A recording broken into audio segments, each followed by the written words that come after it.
In this video, we are going to show that by differentiating several times, we can generate a standard formula.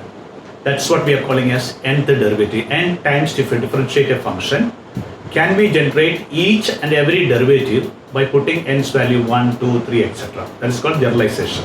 So first of all, we'll just have a look at what happens when we differentiate x raised to 10 for several times. So I start with y equal to x raised to 10. So the first derivative I'm going to denote by y1, you can also write dy by dx, is 10x raised to 9. If you differentiate again, second derivative y2 will be 10 into 9 into x raised to 8. If you differentiate third time, it will be 10 into 9 into 8 into x raised to 7. This process will go on. Then I can also write this 10 as 10 factorial upon 9 factorial. This is for generalization. Remember that whenever you are generalization, you are not supposed to multiply any number. Don't write 90. You can write this as 10 factorial upon 8 factorial into x raised to 8. This can be written as 10 factorial upon 7 factorial into x raised to 7. So if you continue like this, what will be the seventh derivative? You can see now, 7 is 10 minus 3. 8 is 10 minus 2. So the derivative number is 7. So it will be 10 factorial divided by the difference. 7 and 10 difference is 3. 3 factorial into x to the power. Third is 7. So it will be 10 minus 3. That is 10 minus 3. 10 minus 7. That is 3. This is how you will get the seventh one. So I can say, if I say what will be nth derivative here, and let's assume n is 10 less than 10, my answer would be 10 factorial upon 10 minus n factorial into x to the power n. 10 minus n. 10 minus n. x to the power 10 minus 1. This is a generalized format. Suppose I do 10th factorial, 10th derivative, naturally 10th derivative, this will become 10, so x will not be there, there will become 0 factorial, and your answer will end up in 10 factorial. And if you do 11th derivative, this will be 0. 12th derivative will be 0. So this is the point to notice. So whenever I am finding a derivative of x to the power any number, you will notice that there is a factorial upon factorial coming, and x power is also, you can notice, it is a difference between 10 and 1. So let's have a look at y equal to x to the power n. The first derivative y1 will be n x raised to n minus 1. So this can be written as n factorial upon n minus 1 factorial into x to the power n minus 1. Second derivative will be n into n minus 1 into x raised to n minus 2. Naturally, if you look at this, 10 and 9. So what you got, the upper factorial, n factorial. What are the lower factorial? Two numbers should be there. And you have noticed that it is 9 here because 10 minus 1. So here it will be n minus 2 factorial into x to the power n minus 2. If you continue like this, let's say third one will be n into n minus 1 into n minus 2 into x to the power n minus 3. So, and this can be written as n factorial upon n minus 3 factorial into x to the power n minus 3. So if I find mth derivative will be n factorial into n minus m factorial x to the power n minus n. So nth derivative would be n factorial upon 0 factorial into x to the power 0. What I have done? In place of m, I have put n. So my answer would be just n factorial. So if the power is n, nth derivative will be n factorial. Power is 10, 10th derivative will be 10 factorial. That's what I have proved just now. Now, if I look at this, y is equal to ax plus b raised to m, and we want to find the nth derivative. Remember, m is a positive number, and n is a number less than m, or equal also. You can apply this formula up to equal. That means suppose power is 10 here, you can have the derivative number only up till 10. You cannot have beyond that. That's what the meaning of it. Beyond that, if you have derivative, it will be 0. That I've shown you before. So first derivative will be m into ax plus b raised to m minus 1 into derivative of ax plus b, you will have 1a. Next will be y, second derivative will be m into m minus 1 ax plus b raised to m minus 2 Already 1 is there. Then once more you need to differentiate ax plus b. One more a will come, so it will become a square. The third derivative will be m into m minus 1 into m minus 2 ax plus b raised to m minus 3 and naturally become a cube. If you continue like this, what will be your nth derivative? Let's have a look at this. M into m minus 1, m minus 2. Now look at this. When it is 3, 2. When it is 2, 1. So it will go on like this. M minus 1 number less than that. That is n minus 1. Into ax plus b raised to. So the first part is continuous numbers. Continuous number will get over with m minus n minus 1. One number less than the term number. 3, it got over with the 2. Next term is ax plus b and its power is m minus 3. That means the difference between 3 and m. So difference between m and n. So m minus n. A's power and this number are same. So a raised to n. This will be the answer. Now this you can convert into factorial notation. You know that m is m minus 1 factorial. This is m minus 2. You can write this as m factorial divided by. Now let's have a look at this. When it is 2, you will need to divide by, suppose it is 10 factorial and you want to write 10 into 9. It is written as 10 factorial divided by 8 factorial. Number of terms are 2, so 10 minus 2. Number of terms are 3, this would have been m factorial divided by 3 less, so m minus 3 factorial. So here how many terms are there? N terms are there. So it will be m minus n factorial into ax plus b raised to m minus n into a raised to n. If you are feeling difficulty in this calculation, I will teach you a little more generalization over here. Let's say the first case, m it is, suppose 10, it can be written as 10 factorial divided by 1 number less. So 1 number less, so m factorial divided by 1 number less factorial into ax plus b raised to n m minus 1 into a. Next will be 2 number less. If it is say 10 into 9, it would be 10 factorial divided by 8 factorial, 2 number less. So it will be m factorial divided by m minus 2 factorial, 2 number less. Ax plus b raised to m minus 2 into a square. Naturally this will be 3 number less. So m factorial divided by m minus 3 factorial into ax plus b raised to m minus 3 into a cube. So we can conclude here, this will be how many?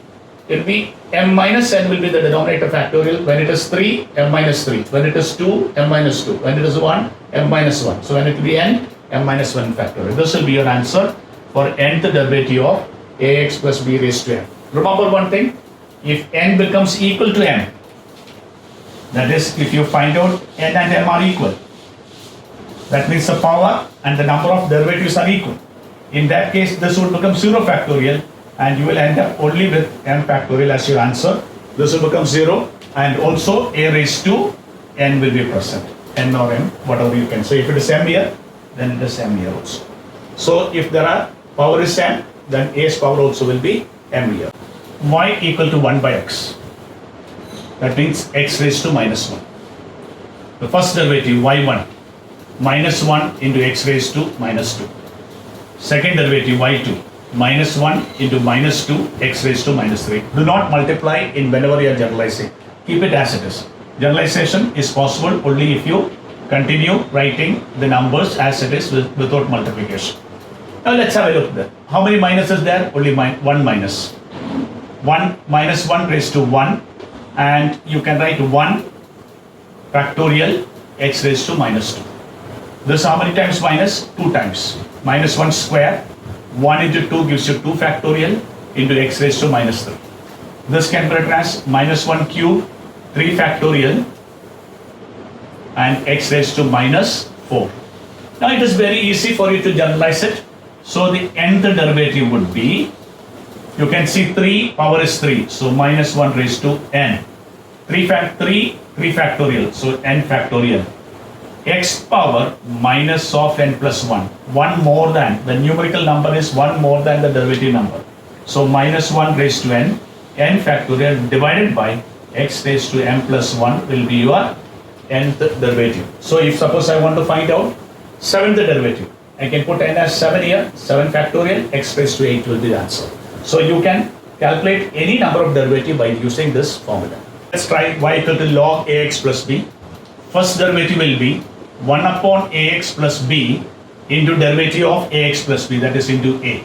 Let me write as a upon ax plus b. Next step, I'll write this as a into ax plus b raised to minus 1. Now, similar to the previous problem, let's continue. Second derivative, a into minus 1, ax plus b raised to minus 2 into derivative of ax plus b, one more a will come. So, a square minus 1 into ax plus b raised to minus 2. Next, y3, third derivative, it will be a square into minus 1 into minus 2 into ax plus b raised to minus 3, which I can into ax plus b's derivative. That is a cube into minus 1 minus 2 ax plus b raised to minus 3. Now, fourth derivative you can easily make out. There are two minus here, so let me generalize this. This I can write as a cube minus 1 square 2 factorial ax plus b raised to minus 3. So the power of minus is 1 less than the number. If I write fourth derivative, let me differentiate this once again. A cube minus 1 minus 2 minus 3 ax plus b raised to minus 4 into one more a, so it becomes a raised to 4, which is a raised to 4 minus 3 times, so minus 1 cube, 1 into 2 into 3, 3 factorial into ax plus b raised to minus 4. So I can write the nth derivative. A's power will be same as the derivative number, a raised to n. Minus 1's power will be 1 less, so n minus 1. Fourth derivative has got 3 factorial, so n minus 1 factorial into ax plus b raised to minus of 4 has got 4, so it will be minus n, which you may write it as minus 1 raised to n, n minus 1 factorial, a raised to n divided by ax plus b the whole raised to n. Now, if you want to verify whether your answer is correct or wrong, put n as 1 here. When you put n as 1, you will get minus 1. Here n minus 1, sorry. N minus 1 here. When you put n as minus 1, this becomes 0. This will become 0 factorial, which is 1. A's power will be 1, and here it will be 1, and that is exactly what you got here. So you may just check by putting the value. Like if you make some mistake, you will easily come to know that you have made a mistake. By if you put n as 2, I should get this answer. If I put n as 3, I should get this answer. So you can check whether y is equal to e raised to ax plus b. y1 is e raised to ax plus b into a. The derivative of ax plus b, you got a. y2 will be e raised to ax plus b into a square, because one more derivative of ax plus b will come. So you can generalize this. Yn will be e raised to ax plus b. How much more times to differentiate, that much will be the a's power, and that gives your answer. So there is nothing much to think about. Sin x and cos x. Only one condition to remember in sin x and cos x. Whenever you differentiate it, after each derivative, bring it back to original function. So when you differentiate first one, y1 will become cos x. Now bring back cos to sin. One possibility is you can write sin pi by 2 minus x. Sin 90 minus theta is cos theta. Another possibility is sin pi by 2 plus x. But you must remember, I need to bring it back to the original again. So if I differentiate this, there will be a minus sign coming, sin u, cos u, derivative of u. So there will be a minus sign will come. So I prefer to have pi by 2 plus x. So I will not use pi by 2 minus x. I will write it as sin pi by 2 plus x. Sin 90 plus theta is cos theta. Sin 90 plus theta is cos theta. So every time cos, if it comes, if you add a pi by 2, it will become back to sin. So if you want to convert cos to sin, just add a pi by 2. So when you differentiate second time, second derivative, sin will become cos pi by 2 plus x. Now convert it back to sin by adding one more pi by 2. By adding one more pi by 2. So pi by 2 plus pi by 2 plus x. That became sin of how many times pi by 2? 2 times pi by 2 plus x. Don't cancel. Whenever you are doing nth derivative, never cancel any number. You cannot notice what is the change happening each time unless you keep the numbers as it is. third derivative y3, if you differentiate this, it becomes cos 2 times pi by 2 plus x. Now you can convert this cos theta to sine by adding a pi by 2. So pi by 2 plus 2 times pi by 2 plus x. So I can say now sine of 3 times pi by 2 plus x. So now it is very clear. Third derivative 3 times pi by 2, fourth derivative 4 times pi by 2. So nth derivative yn will be sine of n times pi by 2 plus x. Very easy. So whenever we want to find the derivative of sin x, how much of the time you are differentiating, so much number times pi by 2 plus x is your answer. Very simple. Let's have a look at cos. Cos x also behaves in the same manner.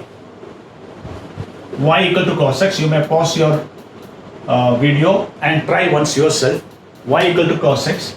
First derivative y1 is minus sin x. And you need to come back, make it back to cos. So minus sin theta is cos 90 plus theta. Perfectly matching. Cos 90 plus theta, second quadrant cos. So cos is negative, remember this. So pi by 2 plus x. So second derivative, this will become minus sine pi by 2 plus x, which can be converted back to again cos by adding a pi by 2. By adding a pi by 2, sine to cos will change to sine. So it becomes cos 2 times pi by 2 plus x. So similarly, third derivative, this will become minus sine 2 times pi by 2 plus x, which can be converted to cos again by adding a pi by 2. So the number of pi by 2 will become 3 now. So cos 3 pi by 2 plus x. So my generalization is very simple here. So nth derivative will be cos of n pi by 2 plus x. This will be my nth derivative answer. So very simple. Sine n pi by 2 plus, cos also cos n pi by 2 plus x. Try this one also, nth derivative of sine of ax plus b. So first derivative sine will change to cos of ax plus b into derivative of the angle. So one a will come. Now what to do? You need to change it back to sine. Cos can be converted to sine by adding a pi by 2. So your answer became a I am writing first. Cos will change to sine pi by 2 plus ax plus b.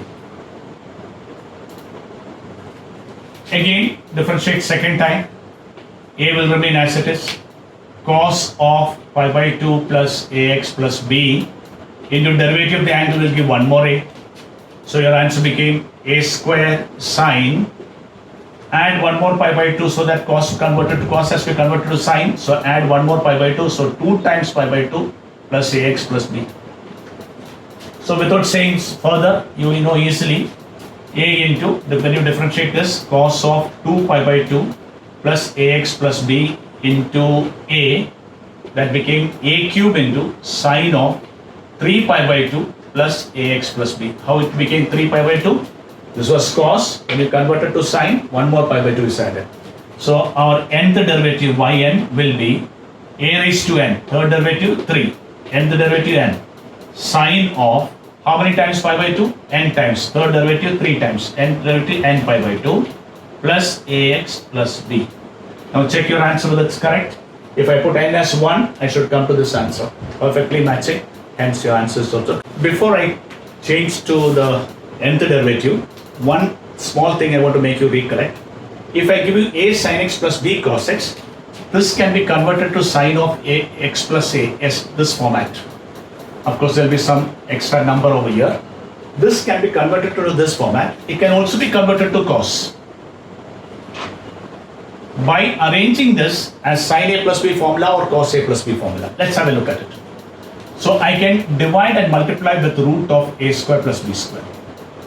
So a upon root of a square plus b square into sin x plus b upon root of a square plus b square into cos x. If I am converting to sin a plus b formula, the expansion of sin a plus b is sin a cos b plus cos a sin b. So this should be cos. And a and b are any two numbers. I can assume them to be a side of a right angle triangle. I want cos here, so I put a here, b here, and I will take this angle as theta. So naturally the hypotenuse by Pythagoras theorem is a square plus b square. So I can say cos of theta is a upon root a square plus b square. And sine of theta is b upon root of a square plus b square. So I can replace cos over here and sine over here. So I can write this as root of a square plus b square. I'm writing sin x first here. Then I'll write here cos theta plus cos x sin theta. This is replaced by cos theta, this is replaced by sin theta. So this became perfectly the expansion of sin a plus b. So I can write this as root of a square plus b square into sin of x plus theta. So whenever we have a sin x plus b cos x, it can be converted to sin of x plus theta. Suppose I had minus here, and if I want to convert it to cos, and let's say, suppose I have a cos x minus b sin x here, and if I want to convert it into cos, I will divide by same method, and you will have negative here. You will convert this, you will call this as cos theta, and this will become sin theta, and you can convert it into cos of a plus b formula. So you can arrange it according to your need. That's what I want to explain to you. If it is plus here, you can make it to sin of a plus b's formula. If it is minus here, you can convert to cos of a plus b's formula. So as you need, you can derivative of e raised to ax sin bx plus c. So first derivative, product rule you have to be applied. E raised to ax into derivative of sin cos bx plus c into b plus sin bx plus c into derivative of e raised to ax. So e raised to ax into a. Let me take common. If you take e raised to ax common, I can write, I will write this first, a sin bx plus c plus b cos bx plus c. I purposely interchange the position so that my aim is to bring it back to sin. So what I taught you just before, I'm going to apply that. Here coefficients are a and b. So I will divide by root of a square plus b square into e raised to ax. I'll write first sin bx plus c into a upon root of a square plus b square plus I'll write cos bx plus c into b upon root of a square plus b square. How did I get it? This a square plus b square? By dividing and multiplying. So multiplied it by root of a square plus b and divided by root of a square plus b. Now this can be, I want sin a plus b's formula because I have sin, original function is sin. I need to bring back every time to the original function. So sin a cos b plus cos a sin b, which means I am going to make a right angle triangle. I want cos here. So here is the alpha, here is b, and here is root of a square plus b square. So naturally I can write down this as root of a square plus b square into e raised to ax into sin bx plus c into cos alpha plus cos bx plus c into sin alpha. So which became root of a square plus b square e raised to ax into sin of bx plus c plus alpha. And alpha is not there in the question, so we can see from here where alpha is tan inverse d by a. The angle alpha can be written as tan inverse d by a. So we may replace alpha in the last step. Remember, alpha is tan inverse d. So the first derivative, I got it back in the same format. E raised to ax is present. It has come back to sin again. So here you need to remember this. How will you convert a sin theta plus b cos theta into sin of a plus b? So that is an important step which you need to. That's why I explained that separately. Now we'll find the second derivative. This is the first derivative. I'll copy this first derivative on top. So first derivative y1 is root of a square plus b square into e raised to ax into sin bx plus c plus alpha. Now we'll repeat the second derivative. The whole process will get repeated again. So second derivative will have root of a square plus b square is a constant. Product rule e raised to ax. Derivative of this will be cos bx plus c plus alpha into b plus, now sin bx plus c will remain as it is, into derivative of e raised to x will be e raised to x into a. The same process I am going to repeat. Root of a square plus b square, e raised to ax is common. Then I will convert it a times sin bx plus c plus alpha and b times cos bx plus c plus alpha. Same process what we did before, same thing. Again, divide and multiply with the root of a square plus b square. So root of a square plus b square the whole square into e raised to ax.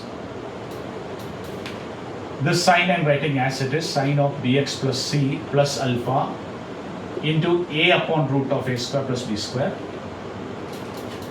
plus b cos, I'll write b cos bx plus c plus alpha into b upon root a square plus b square.